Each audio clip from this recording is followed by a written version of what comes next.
7 cryptographers walked into a classified facility 3 weeks ago. They were brought in quietly. No announcement, no press release. They signed NDAs so broad that they covered not just what they would learn inside, but the fact that they had been asked at all. None of them have returned to their universities. Their offices are locked. Their email auto-replies say they are on leave. Their colleagues have been told not to ask questions. And the signal they were brought in to decode, the signal that 3i Atlas has been transmitting every 17 seconds for weeks, has just been cracked. I know what's in it, and I need to walk you through it carefully, because this is not the kind of information you can just drop on someone without context. This is the kind of information that requires you to understand the full architecture of what we're dealing with before the final piece lands. So that's what we're going to do today. We're going to build it from the ground up. The signal, the decoding process, what it contains, what it means, and what 7 of the world's most qualified cryptographers apparently found so significant that they haven't been seen in public since. Stay with me. Every minute of this matters. 7 cryptographers walked into a classified facility 3 weeks ago. They were brought in quietly. No announcement, no press release. They signed NDAs so broad that they covered not just what they would learn inside, but the fact that they had been asked at all. None of them have returned to their universities. Their offices are locked. Their email auto-replies say they are on leave. Their colleagues have been told not to ask questions, and the signal they were brought in to decode, the signal that 3i Atlas has been transmitting every 17 seconds for weeks, has just been cracked. I know what's in it, and I need to walk you through it carefully, because this is not the kind of information you can just drop on someone without context. This is the kind of information that requires you to understand the full architecture of what we're dealing with before the final piece lands. So that's what we're going to do today. We're going to build it from the ground up. The signal, the decoding process, what it contains, what it means, and what 7 of the world's most qualified cryptographers apparently found so significant that they haven't been seen in public since. Stay with me. Every minute of this matters. To understand what the decoded signal means, you first need to understand what we already knew about it before anyone cracked it open. 3i Atlas began transmitting approximately 19 days after initial detection. The signal is low frequency, meaning it travels vast distances without significant degradation. It pulses at a regular interval of exactly 17 seconds, and it has maintained that regularity without any deviation for the entire duration of the transmission. In previous videos, we established that the signal contains an internal modulation, a pattern within the pattern, and that a mathematician in Prague identified the modulation as following a base 1-2 numerical structure. Base 1-2. The numerical system that mathematicians and physicists have long argued would be the most logical choice for a universal communication language, precisely because it has nothing to do with human biology. We also established that the base 1-2 structure, when mapped geometrically, produces a repeating dodecahedron, 12 faces, one of the 5 Platonic solids. A shape so mathematically fundamental that multiple ancient civilizations independently identified it as significant, and that Plato specifically associated with the structure of the cosmos. That was the outer layer, the carrier, the thing that said clearly and unmistakably, this signal was designed to be received and decoded by any intelligence capable of mathematics. What the cryptographers found was what's underneath that layer, and it is considerably more specific than a geometric shape. Before we get into the content of the decoding, I want to address something that I think is important context. When the signal was first detected, it was analyzed by astrophysicists and radio astronomers. That's the natural institutional response. A signal from space goes to space scientists. And the space scientists found the base, 1-2 structure, and the dodecahedral geometry, and published a preprint that received almost no mainstream coverage. But at some point, someone in a decision-making position looked at what the astrophysicists had found and made a call. This is not an astrophysics problem. This is a cryptography problem. That distinction matters enormously. Astrophysicists are trained to find and characterize signals. They are trained to ask, what is this made of, and where did it come from? Cryptographers are trained to do something fundamentally different. They are trained to ask, what does this mean? They are trained to find structure inside apparent noise, to identify encoding schemes, to separate signal from carrier, to reconstruct messages from patterns. The decision to bring in cryptographers tells you that whoever made that decision believed there was a message, not just a signal, a message, with content, with meaning, with something to say. Individual. And the specific cryptographers who were brought in were not generic code breakers. According to sources familiar with the selection process, the team included specialists in non-human communication theory, a field that has existed quietly in academic circles for decades, built around the theoretical question of how you would encode a message for a recipient whose cognitive architecture you cannot predict. This is a field built for exactly this moment, and the people who built careers in it were summoned 3 weeks ago and have not come back. That alone tells you what they found was real. I want to spend some time on the methodology, because understanding how the signal was decoded helps you understand why what's inside it is credible and not just a misinterpretation. The first step in decoding any unknown signal is establishing what type of encoding is being used. Is it mathematical, linguistic, visual, a combination? The base 1-2 discovery gave the team their entry point. They knew the signal operated in a mathematical framework, so they started there. The second step is identifying the layers. Complex encoded messages almost always have a hierarchical structure. An outer layer that establishes the communication framework, the mathematical language, the base system. An inner layer that uses that framework to convey specific content. And sometimes a deeper layer still that only becomes accessible once the inner layer is understood. The dodecahedral geometry was the outer layer, clear, deliberate, designed to be found first. It was essentially a header, a declaration. We are using mathematics. We expect you to understand mathematics. Here is a shape that proves we both understand the same mathematical principles. Now go deeper. The inner layer was harder.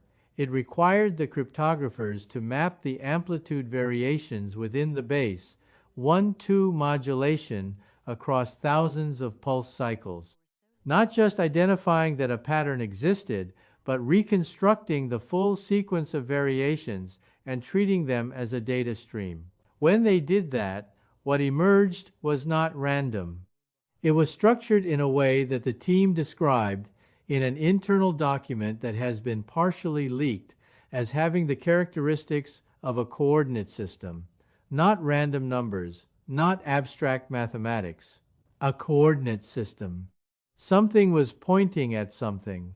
The first layer of content inside the 3I Atlas signal, beneath the dodecahedral geometry, is a set of coordinates. Not coordinates in any human system, not latitude and longitude, not right ascension and declination. A coordinate system that the cryptographic team spent several days reverse engineering before they understood what it was referencing. What they found was that the coordinate system maps to stellar positions, specifically to the positions of stars relative to each other, expressed in a way that is independent of any particular observer's location.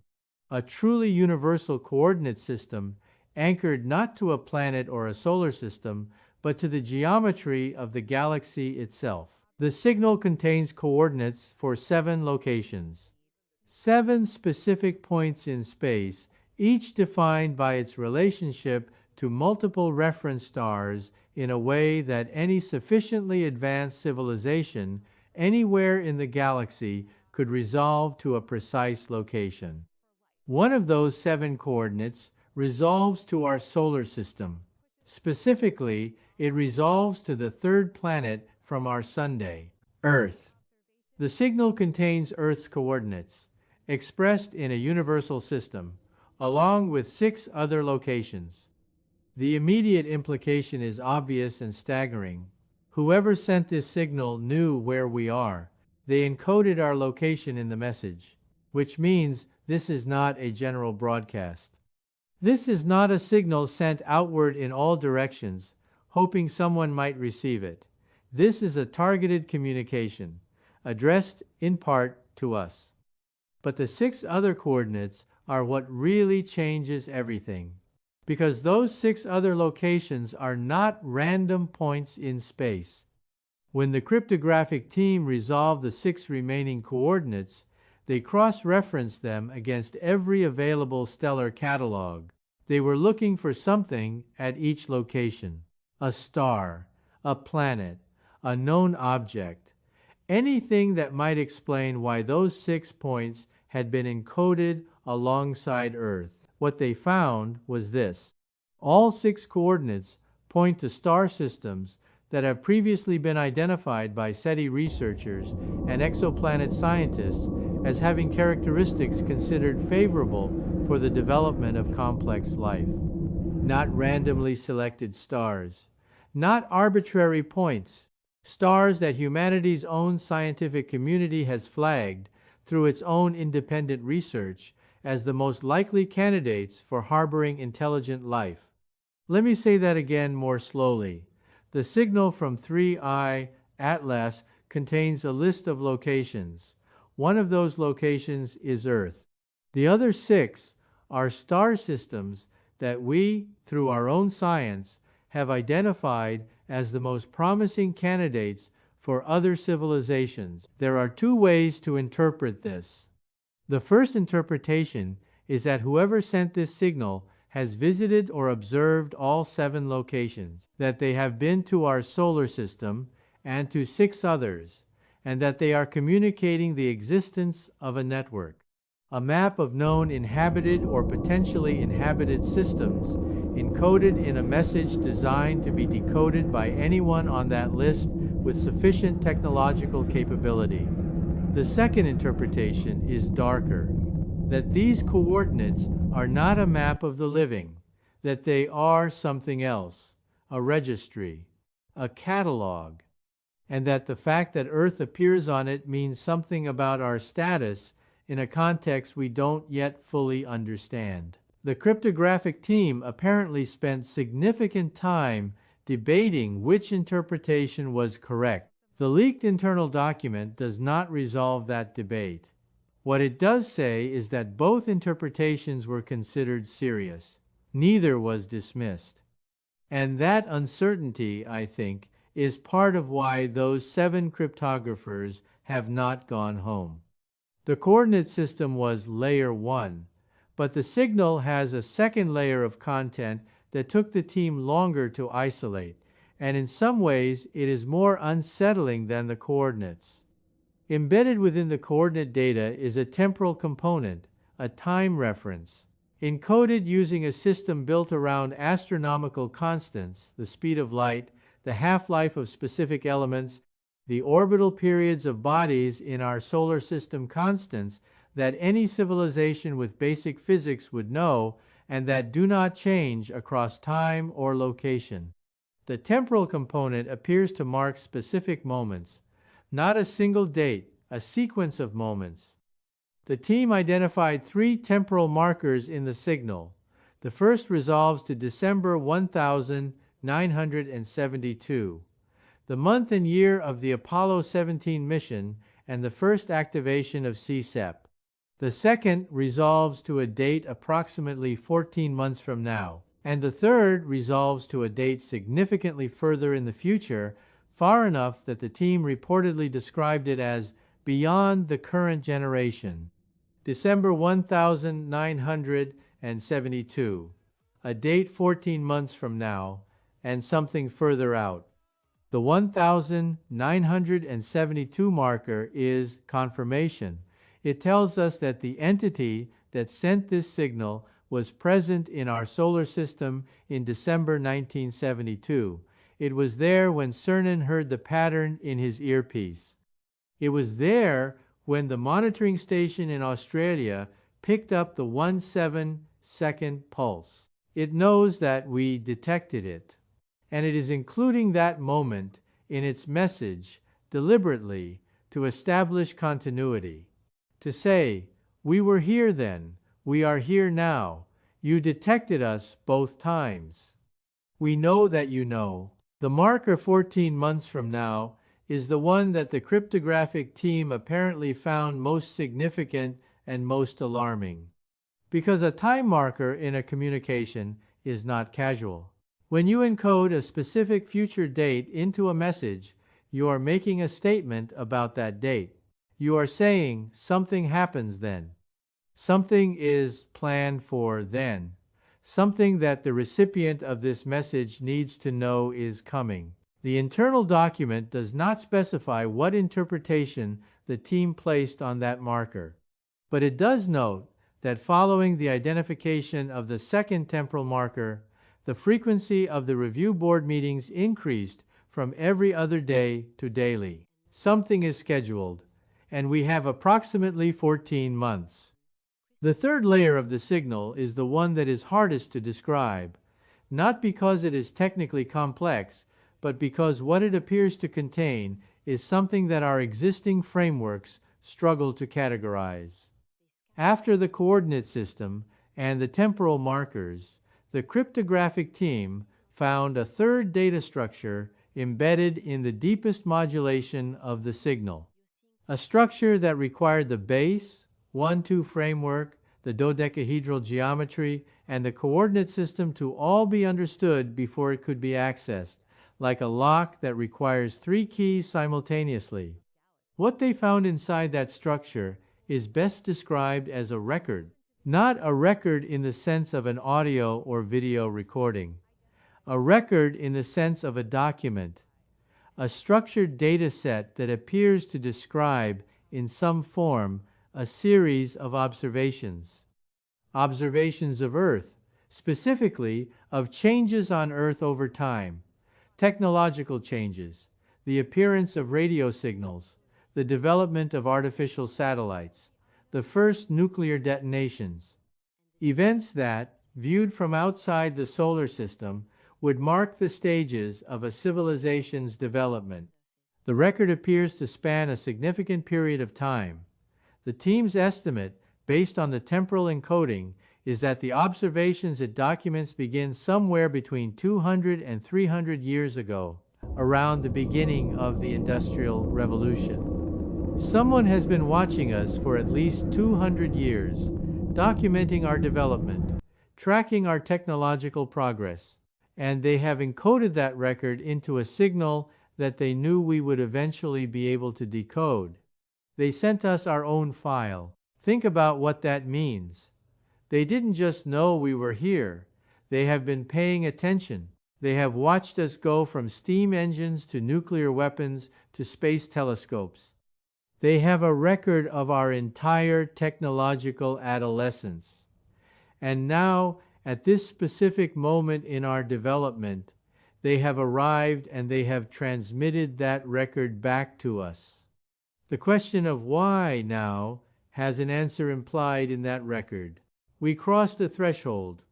Some marker in our development, whether it was the nuclear tests, the first satellites, the first deep space transmissions, triggered something, a decision, an arrival, a communication. We became interesting enough, or advanced enough, or dangerous enough to warrant direct contact. Now let's talk about the people who decoded this, because their situation tells you almost as much as the content of the signal itself. The 7 cryptographers were recruited from 4 countries, 2 from the United States, 2 from the United Kingdom, 1 from France, 1 from Israel, 1 from Japan, all with backgrounds in non-human communication theory, information theory, or advanced cryptographic systems, all with existing security clearances. They were transported to a facility whose location has not been identified in any of the leaked information. They were housed on site. They were given access to the full DSN signal data, including portions that have never been made public, and they were given a team of astrophysicists and mathematicians as support staff. The decoding took 11 days. According to a source with indirect knowledge of the facility, the atmosphere inside changed significantly around day 8. That was apparently when the coordinate system was fully resolved and the team understood that one of the 7 coordinates was Earth. The source describes the mood shifting from focused and professional to something they characterized as heavy. Not panicked, heavy, like the weight of what they were looking at had settled onto the room and didn't lift again. By day 11, when the 3rd layer was accessed and the observational record was identified, the team requested an extended stay.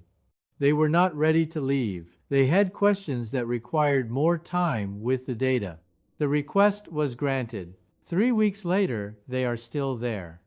Their universities have been contacted by colleagues asking after them. The responses have been consistent and clearly coordinated. On leave. Unavailable. Not a cause for concern. The responses come not from the cryptographers themselves, but from administrative offices that have clearly been briefed on what to say. One cryptographer's spouse, speaking anonymously to an independent journalist, said that they have received brief messages confirming their partner is safe. The messages are short and do not describe the work. The most recent message, received 4 days ago, contained one sentence that the spouse agreed to share. It said, "What we found is real, and I am not ready to come home yet." Not ready to come home yet, after 3 weeks. From someone who, by all accounts, is not being held against their will. That sentence tells you more about what's in that signal than any technical description I can give you. The decoding changed the government response in ways that are visible even from the outside. Before the decoding, the silence was managed. Institutions went quiet. Tracking pages stopped updating. Officials declined to comment. It was the silence of people buying time to understand what they were dealing with. After the decoding, the silence became something different, more active, more deliberate, more coordinated. The Prague mathematicians' preprint, which had been quietly circulating in academic circles, was removed from the preprint server where it had been hosted. The server's administrators cited a technical error. The paper has not been reposted. The mathematician has not commented publicly. Her university's website no longer lists her current research projects. 3 independent researchers who had been publicly discussing the base 1-2 structure on science forums received what one of them described as a very polite but very clear communication, suggesting that continued public discussion of their analysis could complicate ongoing official research. The communication did not come from NASA or any identified government agency. It came from a legal firm whose client was listed only as a federal contractor. The satellite tracking data showing the NRO's repositioned assets, which was briefly accessible in public databases, was retroactively classified. The databases now show no record of the repositioning. Independent researchers who had saved screenshots have confirmed the data existed. It no longer does. And the review board operating under CSEP, which had been meeting daily, moved last week to twice daily sessions, morning and evening, every day. Whatever decisions they are making them faster now. The shift in the government response tells you that the decoding changed the calculus. Before, they were managing uncertainty. After, they are managing certainty. And certainty, in this context, is apparently significantly harder to manage. I want to be direct about the 1-4-month marker, because I think it's the piece of this that demands the most honest discussion. A temporal marker in a signal encoding a specific future date is a statement about that date. The most neutral interpretation is that it marks a planned event, something that the sender intends to happen at that time, something that they have decided we should know is coming. The most obvious question is what kind of event? And there are several possibilities that serious people are apparently considering. The first is arrival. 3I, Atlas, or something connected to 3I, Atlas, reaches a specific point in our solar system 14 months from now. Not a flyby, a destination, a stopping point. This interpretation is consistent with the guided deceleration profile we've already discussed. The object is slowing down. It is approaching something, and 14 months may be when it gets there. The second possibility is contact. Not physical arrival, but a more direct form of communication. Something that goes beyond a signal. Something that requires a response. The 1-4-month marker could be a deadline, a window, a point at which whatever is transmitting expects some form of acknowledgement from this solar system. The third possibility is disclosure. That the 1-4-month marker is not about what they will do, but about what we will do. That they have observed our civilization long enough to model our behavior, and that their models predict we will have made our own public disclosure by that date. That the timeline is not a threat or a deadline, but a prediction, and the question is whether it's accurate. None of these possibilities are comfortable. All of them require us to ask questions that no government is currently prepared to answer publicly. What do we do in 14 months? Who decides? What is our response? And does the fact that we are not currently having that conversation as a species mean that we are already behind? 7 cryptographers went into a facility 3 weeks ago and haven't come home. A signal from an object that has steered itself into our solar system has been decoded to reveal 7 stellar coordinates, including Earth, 3 temporal markers, including one 14 months from now, and an observational record of human civilization spanning at least 200 years. The governments of the world know this. Their behavior in the last 3 weeks confirms it. The increased meeting frequency, the scrubbed data, the coordinated silencing of independent researchers, the redirected spy satellites, all of it consistent with institutions that are no longer managing uncertainty, that are managing confirmed knowledge. We are not the only ones here. We have not been for a long time. Something has been watching our entire industrial and technological development. It has arrived. It is transmitting. And in approximately 14 months, something is going to happen that it apparently expected us to know about in advance. The question I keep coming back to is simple. If they encoded our own coordinates in their message, if they sent us back a record of our own development, if they marked a date 14 months from now with enough significance to keep 7 of the world's best cryptographers from going home, then they know what we are capable of understanding. They didn't send this signal because they thought we might figure it out eventually. They sent it because they knew we would, and they sent it now because the timing is not incidental. We were supposed to decode this. We were supposed to know. The next video goes into the 6 other coordinates, the star systems on the list alongside Earth, what our own science says about each of them, and the one that has been producing anomalous radio emissions for the past 11 years that nobody in the mainstream has connected to this story until now. Subscribe, share this with someone who needs to be paying attention, and drop a comment with the question you most want answered, because in 14 months, ready or not, something changes. Stay with me.